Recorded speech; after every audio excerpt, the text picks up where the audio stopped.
3, 2, 1. Welcome back to the Sports Guys. We are joined by a familiar voice to most of you, Gary Bender, a 1958 Ulysses High School graduate. And the past 18 years, he's announced the Phoenix Suns, and before that, he worked at CBS, at ABC, TNT. Maybe a lot of you remember doing the football and basketball games there, and also, of course, he did some games with the Jayhawk Network as well. And now here he is back in Southwest Kansas in Liberal for the University of Kansas Alumni Association Southwest Chapter Golf Classic. That's a mouthful right there. Sorry, Gary, I had to remember all that. But welcome back to Southwest Kansas. Well, Brock, thank you. I have not been back out here for a long time. I think the last time I was here was when my son Trey was working with KSCB, and we drove all the way from Phoenix, Arizona, my wife and myself. I spoke to a group here, visited Trey. I haven't been back to Ulysses for a long time because I don't have a family there anymore, but great memories. I mean, I love growing up in this part of the country. You even mentioned memories of the Liberal Ulysses football games from back in the late 50s. Well, I don't know what that rivalry like today, Brock, but it was intense. We were pretty good. My dad was my coach at that time. He had gotten out of coaching, came back into coaching after a disaster trying to be a farmer during the drought. And so our first game, his first game, was against Liberal. And I was a junior. And my dad came in, and we implemented the single wing. No one had ever seen it, and I was the tailback. And we went against Liberal, went undefeated that year. That first game in Ulysses, we won it 6-0. It was the closest game we had all year. Brock, it was intense. And I just remember every time. That was a big game for us because Liberal was a larger school. And we always felt like if we could play with Liberal and Guyman, who was very good then. In fact, they won the state championship when I was in high school. We felt like we were pretty good. So the Liberal rivalry was something special to me. I'm sure we have a lot of listeners who enjoy thinking back to those days.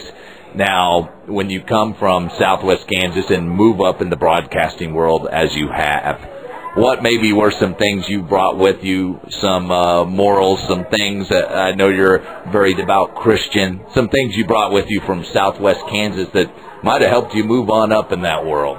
Well, one of the things that you may or may not know, Brock, is that when we were on that farm, we were in Baca County, which is on the Kansas-Colorado line, 40 miles from the nearest town. I was in the 7th grade. We had a one-room country school, and I'd get up in the morning, I'd milk 2 cows, I'd eat breakfast, gas up the tractor, plow to lunch, eat my sack lunch, gas up the tractor, plow to sundown, go back and milk those same 2 cows and go to bed. And so what I brought out of that experience is I started making up ball games on a tractor. So I'd act like I was in the Los Angeles Coliseum, Yankee Stadium, the Orange Bowl. I'd sing the national anthem before every broadcast, and I did all the commercials. I'd sing them. So that was part of what happened. Even though I was so far away from anything media-wise, I was kind of a captive audience. I had no place to go. And it had such impact on my subconscious that when I did a game years later, I thought I had done one. I think the other thing I brought out of it was a work ethic. I think people out here are the hardest working people I've ever been around. And what I am known for, and not necessarily bragging about it, but I'm known for my preparation. I worked hard at this business. There's so many things that can go wrong in broadcasting. John Wooden one time said, the failure to prepare means preparing to fail. And so the hard work ethic and the opportunity to make up games on a tractor really started me here in western Kansas.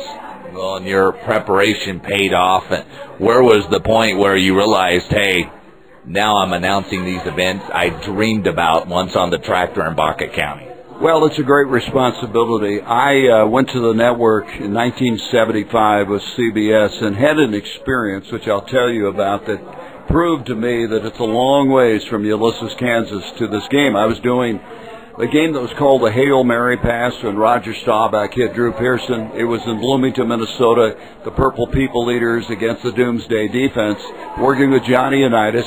The game was a defensive struggle. We had a director out of Chicago who took our reverse angle camera. We only had one then, and put it into the line of scrimmage to see where the battle was being won in the trenches. And so about 3 minutes later, the Cowboys started their drive, and Staubach hit Drew Pearson with a 40-yard touchdown pass called the Hail Mary. In that particular play, if you remember it at all, you probably have never seen it, is that Drew Pearson kind of caught it on his hip pad, and the defensive back, Nate Wright, looked like he might have pinned it against his hip pad for just a moment, gave Drew time to catch it and go in. Well, we didn't have a reverse angle to show it, and they fired my director right after the game. So then the Vikings with Fran Tarkenton at quarterback tried to make a great comeback. And so he's scrambling around after they got the ball at the 25-yard line, and they rule him down. And he is just furious. And a fan throws a bottle out of the stands, hit the headlines, and he went down. And Johnny Unitas said, "This is a travesty." He said, "This is unbelievable. We're going to have to put moats up around our football field. We can't even allow people to be this close to the field from now on." And our producer in our headset said, "Shut up, Johnny, you lost it." Right after that, Fran went over to the official. He took his helmet off, slammed it down on the field. He's windmilling his arms in front of Jerry Bergman, the official. And Fran's dad, sitting in Atlanta, Georgia, watching the game, died of a heart attack. So what I found was my director had been fired. He was weeping after the game. Johnny Unitas had been told to shut up, and he didn't like to have anybody tell him to do anything, and Fran had lost his dad. And what had happened, I went down into the parking lot, and I saw Fran standing in the corner crying. I thought he was crying about the loss to the game. I didn't know about his dad. I walked over, and he says, "Gary, I lost my dad. He died of a heart attack." So the responsibility became severe in a hurry. And that's where the preparation came in. I found out there were no shortcuts, no matter of experience would ever carry me. I just had to, dot my I's and cross my T's. And I never, ever wanted to feel like somebody say, "Hey, Gary didn't handle it well because he wasn't prepared." So there's some things that happen in this business that can overwhelm you in a hurry. Gary Bender, Ulysses High School graduate and legendary broadcaster, is joining us. This was your 18th year behind the mic with the Phoenix Suns and a broadcasting career with the networks before that. What do you think you will miss the most? Great question, because I haven't been away that long. I've only been gone about a month and a half. I've had several people say you're going to miss it. I will miss the people. More than the events themselves, I'll miss the people. I worked with the giants of the business. I always had a theory, Brock, that if the analyst was good, I was good. I just was kind of on their coattails. I mean, if they were successful, I was successful. And I worked with the best. I mean, if I started giving you a list, you'd say, "Oh, my gosh, I didn't know you worked with this guy or that guy." So I will miss that. I will miss those relationships. I will miss some of the sense of immediacy, some of the chemistry that comes in. But I'm ready to move on. I did this for 47 years, and I think the preparation finally got to the point I didn't have the passion for it that I needed to have. And I'm excited about KU because this has had such a big impact on my life. So here I go, a new venture. Ask me a year from now, and I might tell you I miss it more than I do right now. What are you doing for KU now? Well, I'm actually a consultant for the alumni and the Endowment Association. I'm a liberal, and I'm going to Garden City tomorrow. I've been to Dodge City. I've been to Hayes. I've been to Winfield. And what I do, basically, is I talk about the university, how excited I am. When I told the Suns I was going to leave, they were kind of surprised. But I told them I was going back to my roots. This is where it all started. It's what we talked about earlier. And so what I do is I speak. Now, here in Liberal, I'll interview Mark Randall and Gail Sayers, different people, different places. And so kind of, in some ways, creating interest in the university. We're trying to reshape some things, regroup in some areas. And it's been fun for me. That's what I do best is I'm a people person. I love being around people, and I'm getting a chance to do that. In going around as you have all over the country and now coming back to Kansas, what have you noticed makes KU unique? Well, I think KU has to be considered like everything here in Kansas. Kansans are special people. I really believe that. I mean, when I'd worked at the network, I would take some of my partners like a John Madden over to Mount Oriad and take them around the campus, and they'd say, "Oh my gosh, I can't believe this. I thought you were in the middle of a wheat field." And so there's a sense of beauty about this state that no one really understands unless they're here. I talked about the hard-working nature, I think, of people, but I think there's two other things. One, I think people here are more committed. I think that's more important to them, whether it's athletics or family or whatever it may be. I think the values are so good. And so all these things shape me, and I would like to think I could maybe give back a little bit in that way and make other people understand what a great place this is. Were you glad to see Dallas win it? You know, it's funny, Brock. When it started, I was very neutral because I did all those games and I knew all those players well. But as it evolved, I was pulling for the Mavericks, Nowitzki, and of course I didn't like the way LeBron and Dwayne Wade handled some things. And maybe the window's closed on them. While I think you can expect Miami to come back and have another run or two. But Nowitzki was sensational. Sean Marion, of course, a former Phoenix Sun, was able to win a ring.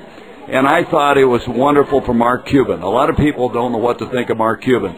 All Mark Cuban wants to do is be first class and win, and they got it done. Any athletes or former athletes, Gary, who have stood out, maybe you've even befriended throughout the years, or really maybe listeners should know, hey, this guy's first class? Well, there's a lot of first-class guys. I just left a Steve Nash, who was one of my favorite people in Grant Hill. Those are the latest that I've come in contact with. But through the years, I have been around so many great athletes. Gale Sayers. So I was in graduate school when Gale Sayers was playing at KU. I spotted for Tom Hedrick. I was doing all the spotting for him. But I could go down the list. I could take you through the guys I worked with, the Bill Russells of this world, the Johnny Unitas's, the Billy Packers, the Dick Vermeils, the John Maddens. Those are the people that I'm most proud of, the friendship I had with them. I have always said this, Brock. I'm a very ordinary guy who experienced extraordinary things. And part of that extraordinary thing was the people I worked with. And now back in Kansas, and you hearing his voice, just the person to sell this state and that university. Gary, welcome back to Southwest Kansas again, and thanks for being here. Well, Brock, thank you. Tell Stu hello for me. And, of course, Trey and all the memories we had at KSCB. It's like coming home again to do this, so thanks for asking. Very good. Gary Bender, Ulysses High School grad, 1958, joining us right here on the Sports Guy.